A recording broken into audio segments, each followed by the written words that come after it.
અરે આ શું થયું? એક ચકલી આવી અને મારા ખંભા પર બેસી ગઈ. મારી તપસ્યા ભંગ થઈ ગઈ. બોલ બેટા, તને શું જોઈએ છે? મને મગફળીમાં ઉત્પાદનનો રાજા બનવું છે. એવું મગફળીનું બીજ જોઈએ જ જે ગિરનાર 4 અને 5 કરતા વધારે ઉત્પાદન આપે. તથાસ્તુ. પ્રભુ, ઘેરુ ટીકાનો રોગ ન લાગે એવું પણ જોઈએ. તો તને ફૂલે સીડ્સની જીજી 40 મગફળી જોઈએ છે. તથાસ્તુ.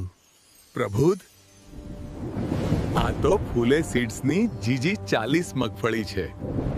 વધુ ઉત્પાદન અને વધુ તેલ માટે ફૂલે સીડ્સની જીજી 40 મગફળી વાવો અને ઉત્પાદનના રાજા બનો. ફૂલે સીડ્સના બિયારણ લેવા માટે અમારા એગ્રોનો સંપર્ક કરો. ઓછો ખર્ચ, વધુ ઉપજ, દરેક ખેડૂતની પહેલી પસંદ. ફૂલે સીડ્સ, ફૂલે સીડ્સ.